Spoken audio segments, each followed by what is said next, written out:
Hello दोस्तों, नमस्कार। हमारे बाल विकास और शिक्षा शास्त्र में अगला टॉपिक है बाल विकास से संबंधित प्रश्न। तो आइए, पहला प्रश्न है,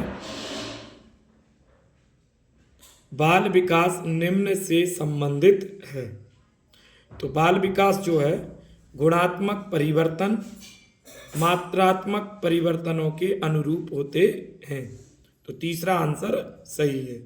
गुणात्मक परिवर्तन मात्रात्मक परिवर्तन के अनुरूप होते हैं। अगला प्रश्न है, 20वीं शताब्दी बच्चों की शताब्दी कहलाती है, ये किसने कहा? 20वीं शताब्दी बच्चों की शताब्दी है, किरो एंड किरो ने। पहला ऑप्शन सही है। नेक्स्ट प्रश्न है, बाल विकास का अर्थ क्या है? बाल विकास का अर्थ क्या है? पहला है विकास के विभिन्न पहलुओं का अध्ययन। दूसरा, एक विकासात्मक अवस्था से दूसरी विकासात्मक अवस्था की विशेषताओं में परिवर्तन का अध्ययन। और तीसरा, भिन्न भिन्न आयु स्तरों पर विकास क्यों व कैसे का अध्ययन। ये तीनों ऑप्शन सही है। ऑल ऑफ दिस, ये सभी, चौथा आंसर सही होगा। नेक्स्ट प्रश्न है, मनोविज्ञान की निम्न शाखाओं में से अनुप्रयुक्त मनोविज्ञान कौन सा है? तो वो है शिक्षा मनोविज्ञान। अनुप्रयुक्त मनोविज्ञान, शिक्षा मनोविज्ञान। नेक्स्ट प्रश्न है, भारत में बाल अधिकार इस उम्र वालों से संबंधित है। तो बाल अधिकार जो है वे 18 वर्ष के अंतर्गत सभी बच्चों से संबंधित हैं। चौथा ऑप्शन सही है। जबकि शिक्षा का अधिकार 6 से 14 वर्ष तक के बच्चों के लिए है।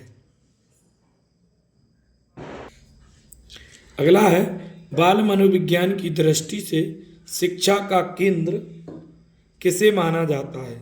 तो शिक्षा के केंद्र में आज बालक है, तो इसका पहला आंसर सही है। अगला प्रश्न है, 20वीं शताब्दी को बालक की शताब्दी कहा जाता है, यह किसने कहा? तो किरो एंड किरो ने। 20वीं शताब्दी बालक की शताब्दी है, किरो एंड किरो। नेक्स्ट प्रश्न है, निम्नलिखित में से कौन मानव विकास का सही क्रम है? तो मानव विकास के लिए पहले शैशवावस्था, फिर बाल्यावस्था, फिर किशोरावस्था और प्रौढ़ावस्था। शैशवावस्था, बाल्यावस्था, किशोरावस्था और प्रौढ़ावस्था, ये मानव विकास इन 4 अवस्थाओं में होता है। नेक्स्ट प्रश्न है, मानव विकास होता है तो मात्रात्मक एवं गुणात्मक दोनों होता है। चौथा आंसर सही है। अगला है, मानव विकास होता है क्रमिक, निरंतर। मानव विकास परिणाम है आर्थिक कारकों का, वंशागति एवं वातावरण कारकों का। तो वंशागति एवं वातावरण कारकों का मानव विकास परिणाम है। दूसरा आंसर सही है। अगला प्रश्न है, मानव विकास होता है क्रमिक, निरंतर, व्यक्तिगत, उपरोक्त सभी। तो सभी है। मानव विकास क्रमिक, निरंतर और व्यक्तिगत तीनों प्रकार का होता है। अगला प्रश्न है,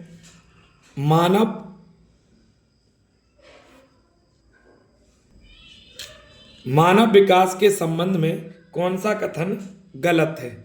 तो मानव विकास, पहला है विकास पूर्वानु में होता है, सही है। विकास सामान्य से विशिष्ट की ओर चलता है, ये भी सही है। विकास रेखीय होता है, ये गलत है। और विकास निरंतर होने वाली प्रक्रिया है, ये सही है। तो तीसरा गलत है, विकास रेखीय नहीं होता है, सर्वांगीण होता है, चारों दिशाओं में होता है, चहुमुखी होता है। अगला है, मानव विकास के संबंध में कौन सा कथन गलत है? यह परिपक्वता तक चलता है, यह सतत प्रक्रिया है, यह परिवर्तनों का प्रगतिशील क्रम है, यह जन्म पूर्व अवस्था में भी होता है। तो देखिए, ये जन्म पूर्व अवस्था में भी होता है, सही है। यह परिवर्तनों का प्रगतिशील क्रम है, ये भी सही है। सतत चलता है, ये भी सही है। यह परिपक्वता तक चलता है, ये निरंतर जीवन पर्यंत तक चलता है। तो पहला ऑप्शन गलत है, परिपक्वता तक नहीं, जीवन पर्यंत तक चलता है। कभी भी इंसान परिपक्व नहीं होता, जब तक जिंदा है तब तक मानव विकास चलेगा। नेक्स्ट क्वेश्चन है, निम्न में से कौन सा कथन विकास के संबंध में सही नहीं है? तो यहाँ पर विकास प्रतिमानों की कुछ निश्चित विशेषताओं की भविष्यवाणी की जा सकती है, सही है। विकास का उद्देश्य वंशानुगत संभाव क्षमता का विकास करना है, ये भी सही है।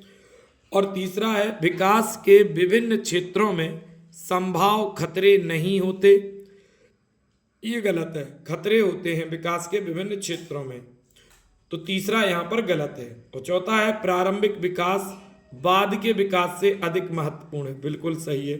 तो तीसरा गलत है, विकास के विभिन्न क्षेत्रों में संभाव खतरे नहीं होते, खतरे बराबर होते हैं, हर अवस्था के अपने खतरे होते हैं। अगला प्रश्न है, मनुष्य जीवन का आरंभ मूलतः घटित है केवल एक कोष से। मनुष्य जीवन का आरंभ मूलतः किससे घटित है? केवल एक कोष से।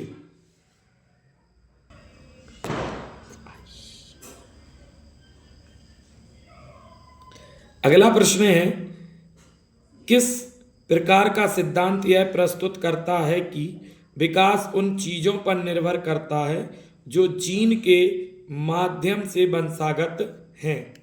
तो ये प्राकृतिक सिद्धांत पर निर्भर करता है, किस पर? प्राकृतिक सिद्धांत पर, यानी तीसरा आंसर राइट है।